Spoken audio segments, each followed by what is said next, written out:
పంపిణీ జరగడం జరిగింది. దీనికోసం మా ఊర్లో ఎంపిక చేసినందుకు అందరికీ నమస్కారం తెలియజేస్తున్నాను. అందరికీ నమస్కారం. ఇక్కడికి వచ్చేసినటువంటి పెద్దలందరికీ నా యొక్క నమస్కారాలు. పిఎం కిసాన్ డబ్బులు జమ ఈరోజు జరగబడుతుంది.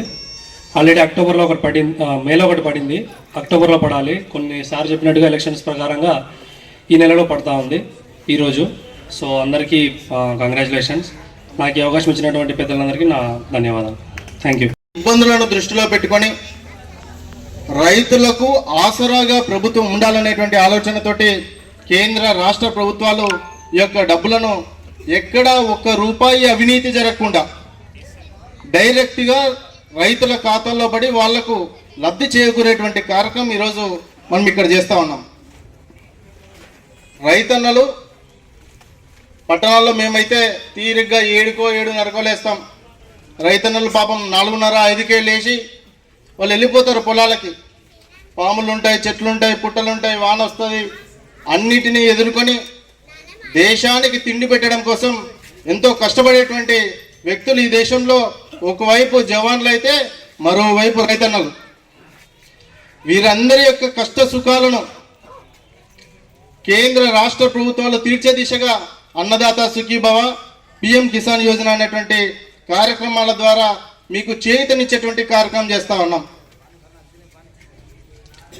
రైతన్నలు మరికొన్ని కూడా తెలుసుకోవాల్సినటువంటి అవసరం ఉంది. కేంద్ర రాష్ట్ర ప్రభుత్వాలు మీకోసం కేవలం అన్నదాత సుఖీభవ, పిఎం కిసాన్ యోజన మాత్రమే కాదు, ప్రధానమంత్రి ఫసల్ బీమా యోజన అనేటువంటి ఒక కార్యక్రమాన్ని చేపట్టింది దేశవ్యాప్తంగా. ఎవరికైనా పంటలు నష్టం వస్తే, ఎవరికైనా పంటల్లో ఇబ్బంది కలిగితే బీమా కట్టుకోవడం కారణంగా వారి యొక్క నష్టాలను, వారి యొక్క ఆర్థిక పరిస్థితిని మెరుగుదిద్దే దిశగా బీమా ఉంది మనకు. అది కూడా మనం చేసుకోవాలా. పిఎం కుసుమ్ యోజన అనేటువంటి ఒక పథకం ఉంది. పిఎం కుసుమ్ యోజన అనేటువంటి పథకం కారణంగా రైతన్నలకు సోలార్ ప్యానెల్స్ ద్వారా కరెంటును ఆదా చేసే దిశగా ఈ యొక్క పథకం మనకు ఉపయోగపడుతుంది. వాటిని కూడా మనం తెలుసుకుని దాన్ని స్థానికంగా ఉన్నటువంటి వ్యవసాయ శాఖ అధికారుల సలహాలు సూచనలు తీసుకొని మనం వాటిని వాడుకోవాల్సినటువంటి అవసరం ఉంది. తర్వాత ప్రధానమంత్రి సాయిల్ కార్డ్స్, మనందరికీ కూడా ఆయుష్మాన్ భారత్ అని లేకపోతే ఆరోగ్యశ్రీ అని ఇట్లా కార్డ్స్ వస్తూ ఉన్నాయి. కానీ మనం వేసేటువంటి పంటలకు కూడా భూసార కార్డ్స్ ఉన్నాయి. అవి మనం తెలుసుకోవాలా. ఏ భూమిలో ఏ పంట వేయాలి, ఏ సమయంలో వేయాలి, ఆ భూమిలో భూసారం ఎంత ఉంది అనేటువంటి పరీక్షలు మన వ్యవసాయ అధికారులు చేస్తారు. వాటిని కూడా మనం తెలుసుకొని ఆ భూసార కార్డ్స్ను కూడా తీసుకునేటువంటి ప్రయత్నం చేయాలి. అంతేకాదు ప్రధానమంత్రి కిసాన్ రైల్ యోజన అనేటువంటి ఒక పథకాన్ని దేశవ్యాప్తంగా మనం అమలు చేస్తూ ఉన్నాం. ఎక్కడైతే రైతు పండించినటువంటి పంటలు, ధాన్యాలు లేకపోతే ఇతర వ్యవసాయ ఉత్పత్తులు ఉన్నాయో వాటన్నిటినీ వేరే దగ్గర మనకు గిట్టుబాటు ధర కల్పిస్తూ ఉన్నారు. మంచి లాభదాయకమైనటువంటి ప్రాంతాలు ఉన్నాయనుకుంటే వ్యవసాయ అధికారుల ద్వారా మనం ఆ ప్రాంతానికి రైల్ కిసాన్ యోజన అనేటువంటి పథకం ద్వారా మన పంటలను అక్కడ తీసుకెళ్లి అమ్మేటువంటి వసతి కూడా మనకు కేంద్ర రాష్ట్ర ప్రభుత్వాలు కల్పించినాయి. వీటన్నిటిని మనం సమర్థవంతంగా అవగాహన చేసుకొని తెలుసుకొని వాడుకున్నట్లయితే మనకు జరిగేటువంటి నష్టాలు, ఆర్థికంగా చితికిపోయేటువంటి పరిస్థితి ఉండకుండా ఉంటుంది. కాబట్టి మనమందరం కూడా వీటి గురించి తెలుసుకొని పథకాలన్నీ కూడా వాడుకుందామని ఈ సందర్భంగా తెలియజేస్తా ఉన్నా. ఎట్లాగో అవకాశం వచ్చింది కాబట్టి రైతుల వైపు నుంచి ఒక విషయాన్ని మన మధ్యలో ఉండేటువంటి సబ్ కలెక్టర్ గారి దృష్టికి తీసుకెళ్లాలనుకుంటా ఉన్నా. సీసై కాటన్ కార్పొరేషన్ ఆఫ్ ఇండియా సీసై ద్వారా కొనుగోలు చేస్తున్నారు. ఇంతగా కిసాన్ యాప్ ద్వారా కూడా చేసుకోవచ్చు. అలాగే స్లాట్ బుకింగ్ అనేది స్టార్టింగ్లో కొద్దిగా ఇబ్బంది పడింది మాట విషయమే తెలిసిందే. ఇప్పుడు చాలా క్లియర్గా ప్రతి ఒక్క రైతు కూడా మనకు ఫోన్ చేసి చెప్తున్నారు, స్లాట్ బుకింగ్ అయ్యింది, ఫలానా మిల్లు ఎక్కడ అని అడ్రస్ చెప్తున్నారు. అడ్రస్ చెప్తూ జరిగింది కూడా. చాలా రైతులు కూడా ఏదైనా మాయిశ్చర్ సమస్య ఉంటే కూడా దాన్ని కూడా మేము ఆఫీసర్ దృష్టికి తీసుకొని ఆ సమస్య తీర్చడం కూడా జరిగింది. ఇందుకు గాను ప్రతి ఒక్క రైతుకి విజ్ఞప్తి చేయడం ఏమంటే, నాణ్యమైన సరుకులు తీసుకురండి, ఎండబెట్టుకొని తీసుకొని రండి, సమస్యలు ఏవి కూడా ఉండవు. అటువంటి సమస్యలు ఏదైనా ఇంచుమించుగా 12% ఉండాలి మాయిశ్చర్ అనేది. ఆ 12 మించి 12, 13, 14, 15 వచ్చినా కూడా మన దృష్టికి తెచ్చేస్తే అటువంటివి కూడా ఆఫీసర్లతో మాట్లాడి కన్వీనెన్స్ చేసి ఆ సరుకును కూడా కొనుగోలు చేసేటట్లు ఆఫీసర్ని కూడా మేము మాట్లాడడం జరిగింది. రోజుకు 2, 3 రైతులు వచ్చినా కూడా అటువంటి సమస్యలు తీర్చడం జరిగింది. కావున రైతులు ఈ యొక్క అవకాశాన్ని సద్వినియోగం చేసుకోవాలని కోరడమైనది. ఈ అవకాశం ఇచ్చిన పెద్దలకి నా యొక్క నమస్కారాలు. ఇంతటి ముగిస్తాను. డెవలప్ మార్గంలో పోతుంటుంది. 2019 నుంచి 2024 వరకు 15 సార్లు నరేంద్ర మోదీ గారు 2,000 రూపాయలు ఇచ్చారు. రైతులు ఇక్కడ చాలా మంది ఉన్నారు. ఒక్కసారన్నా మీకు తెలిసిందా నరేంద్ర మోదీ గారు ఇచ్చినారనేది? తెలియదు. ఎప్పుడు తన ఖాతాలో వేసుకునేవాడు. జగన్మోహన్ రెడ్డి గారు ఆ 2,000 వచ్చింది కూడా మీకు తెలియకుండా తన ఏదో యాడ్ చేసి మీకు అందరికి ఇచ్చేవాడు. ఈరోజు మన చంద్రబాబు నాయుడు గారు అందరి ముందు నరేంద్ర మోదీ గారు ఇస్తుండారు, నేను ఇస్తున్నాను అని, ఇద్దరు ఇస్తున్నాము అని చెప్పే మార్గం అది అడ్మినిస్ట్రేషన్ అంటే. పరిపాలన అంటే అలాగుండాల. మనం ఒకటే కాదు, స్వార్థం రాజకీయం చేయొచ్చు కానీ పరిపాలనలో మాత్రం స్వార్థం చేయకూడదు. సో అది జగన్మోహన్ రెడ్డి గారి వారి అన్వేషణ. అదే చంద్రబాబు నాయుడు గారు ఇవాళ డెవలప్మెంట్ చూడండి. మొన్ననే రీసెంట్లీ గూగుల్ కంపెనీ వైజాగ్లో 86,000 కోట్లు రూపాయలు సెంటర్ ప్రభుత్వం, 5,000 రూపాయలు రాష్ట్ర ప్రభుత్వం కలిసి 7,000 రూపాయలు. ఈరోజు ఇంకొక అర్ధ గంటలో 15 నిమిషాల్లో ఒక బటన్ ఒత్తితే చాలు, ఒకే ఒక బటన్ ఒత్తితే 46 లక్షల రైతులకి ఆంధ్రప్రదేశ్లో జమ అయిపోతుంది 7,000 రూపాయలు. సో టోటల్ 20,000లో ఒక ఫస్ట్ విడత 7,000 ఇచ్చారు, రెండో విడత 7,000, నెక్స్ట్ జనవరిలో ఇంకొక 6,000. ప్రామిస్ చేసిండేది 20,000. ఆ 20,000 కూడా ఖచ్చితంగా రైతుల అకౌంట్లో జమ అయ్యే మార్గం చంద్రబాబు నాయుడు గారు చూస్తుంటారు. కనుక మనం అందరూ బాగా ఆలోచన చేయాల. ప్రభుత్వం ఏది బాగా నడుపుతా ఉంది, ప్రభుత్వం ఏది మన కోసం చేస్తాం అనే ప్రభుత్వంని మీరు ఎప్పుడూ ఆశ చూడాలా. సో ఈ ప్రభుత్వం అన్ని రకాలుగా డెవలప్మెంట్, ప్రజల కోసం చేసే డెవలప్మెంట్. కనుక మీరు ఈ ప్రభుత్వం ఎప్పుడు ఈ 2029 కాదు, ఇంకా 15 ఏళ్ళు కూడా ఈ ప్రభుత్వం ఉంటే మన బాగా జరుగుతుందని, మేలు జరుగుతుందని. 2047 కల్లా ఆంధ్రప్రదేశ్ దేశానికి నంబర్ 1 అని అనిపించుకునే మార్గంలో మనం అందరూ తోడ్పడితే ఖచ్చితంగా మనం మన పిల్లల భవిష్యత్ బాగుంటుందనేది కోరుతూ నాకు ఈ అవకాశం ఇచ్చి రైతులకి 7,000 రూపాయలు ముఖ్యమంత్రి గారు, ప్రధానమంత్రి గారు మీ అకౌంట్లో జమ చేశారు ఇప్పుడు. కానీ మీరు ఎంతమంది ఉన్నారు రైతులు? 200 మంది లేరు. ఎందుకు? అధికారులందరూ మీకు చెప్పారు, డిప్యూటీ కలెక్టర్ గారు వస్తారు, మిగతా అధికారులందరూ వస్తారు ఇక్కడికి. ఈ రైతు సమస్య అయినా కానీ వేరే ఏదైనా సమస్య అయినా చెప్పుకోవడానికైనా మీరు రావాలి కదా.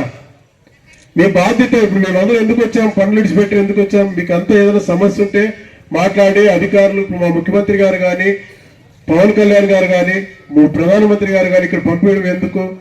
మీరు అధికారులతో కలిసి పోండి, రైతుల సమస్యలు తెలుసుకోండి, రైతులకి మనం పంపిస్తున్నా జమ అవుతుందా లేదా తెలుసుకోండి, మనం వాళ్ళు ఏమైనా ప్రాబ్లం ఉంటే అధికారులకు మీరు కానీ తెలియజేయండి అని చెప్పేసి పంపించారు. మేము దాదాపు 2 గంటల సేపు ఇక్కడ ఉన్నాం. ఉన్న రైతులే ఉన్నారు. మరి మీకు రైతులు ఇప్పుడు అధికారులు వచ్చిపోయిన తర్వాత మళ్ళీ మా దగ్గరికి వస్తారు, అన్నా మాకు ఈ సమస్య ఇప్పుడు అధికారులు పెద్ద ఆఫీసర్ ఉన్నారు, ఈయన మనకి హెడ్, మన నియోజకవర్గానికి ఈయన హెడ్. ఈయన అనుకుంటే ఏదైనా చేయగలరు మీ సమస్యలు ఏమైనా ఉంటే. డిప్యూటీ కలెక్టర్ గారు వస్తారని చెప్పారు కదా, అందరూ రావాలి కదా. సర్పంచ్ గారు రాలే, ఎంపీటీసీ గారు రాలే, ఇప్పుడు కార్పొరేషన్ చైర్మన్లు వచ్చినారు, డిప్యూటీ కలెక్టర్ గారు వచ్చారు. మీ గ్రామం అభివృద్ధి గురించి కానీ మాట్లాడవచ్చు కదా. ఈ కార్యక్రమాలని తెలియజేయడానికి మమ్మల్ని పంపించారు. దయచేసి ముందు భవిష్యత్తులో ప్రభుత్వ కార్యక్రమాలు ఏదైనా ఉంటే పార్టీ కార్యక్రమాల గురించి మేము చెప్పు. మా పార్టీ కార్యకర్తలు, ఏ పార్టీ నాయకులు ఆ పార్టీ కార్యకర్తలు వాళ్ళు జమ చేసుకుంటారు. ప్రభుత్వ కార్యక్రమాలు ఏమైనా ఉంటే గ్రామంలో ఉన్న పెద్దలు కానీ, గ్రామంలో ఉన్న రైతులు కానీ, ఇతరులు కానీ ఎవరైనా వచ్చి ఈ కార్యక్రమాల్లో పాల్గొనండి. పాల్గొంటే వాళ్ళు చెప్పే అధికారులు చెప్పే సందేశాలు వినండి. మేము రోజు చెప్తూ ఉంటాం, మా వద్దు అధికారులు చెప్పే సందేశాలు వినండి. వాడి గురించి మీ సమస్యలు తెలుసుకోండి, మీ సమస్యలు చెప్పండి. ఇప్పుడు కాకపోయినా ఇంకో రాజుతూరు వచ్చిన పరిష్కారం అవుతామని చెప్పి తెలియజేస్తూ, దయచేసి ఎప్పుడైనా కానీ ప్రభుత్వ కార్యక్రమంలో అధికారులు పాల్గొన్న సమావేశాలకి ఈ గ్రామమే కాదు నియోజకవర్గ ప్రజలందరికీ మీడియా ద్వారా తెలియజేస్తున్నాం. ఖచ్చితంగా అధికారులు ఉండే ప్రోగ్రామ్ లో ప్రతి ఒక్కరూ లబ్ధిదారులు గారు ఇంకొకరు గారు పాల్గొనాలని చెప్పి కోరుకుంటూ ఈ అవకాశం ఇచ్చిన పెద్దతోట గ్రామ ప్రజలకు మరియు వేదిక మీద పెద్దలందరికీ నమస్కారం తెలియజేసుకుంటూ సెలవు తీసుకుంటూ థ్యాంక్ యూ. మన రాష్ట్ర ముఖ్యమంత్రి వర్యులు చంద్రబాబు నాయుడు గారి ఆదేశాల మేరకు ఈ గ్రామంలో అగ్రికల్చర్ డిపార్ట్మెంట్ అధ్యక్షతన ఈ కార్యక్రమంకు మాతో పాటు వచ్చినటువంటి డిప్యూటీ కలెక్టర్ గారు, ఈ నియోజకవర్గ తెలుగుదేశం పార్టీ నాయకులు మీనాక్షి నాయుడన్న గారి సోదరుడు, తర్వాత ఇక్కడ వచ్చినటువంటి బీజేపీ నాయకులు రమేష్ అన్న గారు, మార్కెట్ యార్డు చైర్మన్ భర్త శంకరప్ప గారు, తర్వాత రంగస్వామి గారు, ఇక్కడ ఉన్నటువంటి మరో నాతోటి చైర్మన్ అయినటువంటి దేవేంద్రప్పన్న గారు, మార్కెట్ యార్డు వైస్ చైర్మన్ గారు, డైరెక్టర్ రంగస్వామి గారు, శ్రీకాంత్ రెడ్డి గారు, ఇక్కడ రామంది మన ఎస్ఐ గారు, ఇక వేదిక మీద ఉన్నటువంటి పెద్దలు, అగ్రికల్చర్ డిపార్ట్మెంట్ అయితేమి ఈ గ్రామ రైతులందరూ కూడా మాకు స్వాగతం చెప్పి ఇక్కడికి మా అందరితో మాట్లాడి మీరు క్షుణ్ణంగా విన్నదానికి కూడా మీ అందరికి కూడా పేరు పేరున ధన్యవాదాలు తెలుపుకుంటూ, మేము మొట్టమొదటి వచ్చిన తర్వాత ఇక్కడ ఉన్నటువంటి ప్రకృతి సేద్యం గురించి చాలా క్షుణ్ణంగా చెప్పినటువంటి మీ పేరేం పేరమ్మా లక్ష్మీదేవి గారు చాలా మాకు తెలియని విషయాలు కూడా కొన్ని చెప్పడం జరిగింది. కాబట్టి వారికి ప్రత్యేక ధన్యవాదాలు తెలుపుకుంటూ, భవిష్యత్తులో ఏదైతే సూపర్ 6 ప్రోగ్రాంలో భాగంగా మన జగన్మోహన్ రెడ్డి గారు ఏ విధంగా అయితే మొత్తం రాష్ట్రాన్ని అధోగత పాలు చేసినటువంటి పరిస్థితిలో రాష్ట్ర ముఖ్యమంత్రి గారు అప్పుడు భవిష్యత్తులో వచ్చే ఖచ్చితంగా ఎటువంటి పరిస్థితుల్లో తెలుగుదేశం పార్టీ వస్తే, మన ప్రభుత్వం వస్తే, కూటమి ప్రభుత్వం వస్తే అన్ని ఏదైతే చెప్పామో సూపర్ 6లో భాగంగా అన్ని చేస్తామని చెప్పి చెప్పడం జరిగింది. ఆ సూపర్ 6లో సంబంధించినటువంటి అన్ని కూడా చేయడం జరిగింది. కాబట్టి దాంట్లో భాగమే ఇప్పుడు ఉన్నటువంటి అన్నదాత సుఖీభావ అయితేమి, పిఎం కిసాన్ పథకం అయితేమి ఇదే. కాబట్టి ఇప్పుడు అందరు కూడా వక్తలు కూడా చెప్పడం జరిగింది. మొట్టమొదటిగా మేలో 7,000 రూపాయలు వేయడం ఉంది, ఇప్పుడు 7,000 రూపాయలు, జనవరిలో కూడా 6,000 రూపాయలు. మొత్తం ఏదైతే చెప్పారో అచ్చు తప్పకుండా 20,000 రూపాయలు వేస్తున్నటువంటి మన తెలుగుదేశం పార్టీకి అయితేమి, కూటమి ప్రభుత్వానికి అయితేమి, భవిష్యత్తులో అన్ని సూపర్ 6 పథకాలు అయితేమి, ఇంకా చెప్పని కూడా చేసినటువంటి ఈ గవర్నమెంట్కి మీరందరూ కూడా చేదోడు వాదోడుగా ఉండి భవిష్యత్తులో అందరూ కూడా మళ్ళీ ఈ కూటమి ప్రభుత్వాన్ని మీరు మర్చిపోకుండా ఎన్నుకుంటే మంచి జరుగుతుందని చెప్పి రైతన్నలకు కూడా అందరికి కూడా తెలియజేస్తూ, ఈ కార్యక్రమంను ఇంత మంచిగా నడిపినటువంటి అగ్రికల్చర్ అధికారులకు అందరూ కూడా పేరు పేరున ధన్యవాదాలు తెలుపుకుంటూ ముగిస్తున్నాం. అన్నదాత సుఖీభవ పిఎం కిసాన్ పథకాన్ని ప్రారంభించిన తర్వాత సాగు చేసుకున్నటువంటి ప్రతి రైతు కుటుంబానికి కూడా సంవత్సరానికి 20,000 రూపాయలు ఆర్థిక సహాయం అందించాలన్న ఉద్దేశంతో కేంద్ర ప్రభుత్వం మరియు రాష్ట్ర ప్రభుత్వం సంయుక్తంగా మరి జరుగుతున్నటువంటి ఈ ఆర్థిక సహాయ కార్యక్రమంలో మన ప్రాంతానికి చెందిన రైతుల వివరాలు కూడా ఇప్పుడు మనకు ఏడీ గారు చెప్పారు.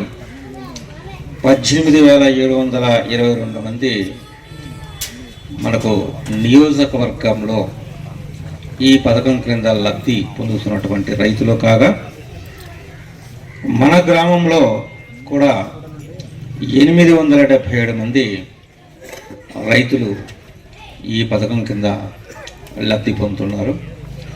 మొదటి విడతగా మనకు మరి 7,000 రూపాయలు రైతుల అకౌంట్లకు నేరుగా డిపాజిట్ చేయడం జరిగింది. మరి ఈరోజు మనము ముఖ్యమంత్రి గారు కమలాపురం వద్ద 2వ విడత నిధుల విడుదల కార్యక్రమాన్ని ఆయన చేతుల మీదుగా చేపడుతున్న రోజున అన్ని నియోజకవర్గాల్లో కూడా ఒక్కొక్క గ్రామాన్ని ఎంపిక చేసుకొని ఆ గ్రామంలో ఇలాగా రైతులతో కలిసి మన నాయకులందరితో కూడా కలిసి మరి ఈ కార్యక్రమం గురించి మళ్ళీ మీకు తెలియజేస్తూ ఇక్కడ ఈ పంపిణీ గురించి, ఎందుకంటే పంపిణీ ఇంకా మన చేతుల మీద చేసేది ఏమీ లేదు, నేరుగా మీ అకౌంట్లకే అది పడుతుంది.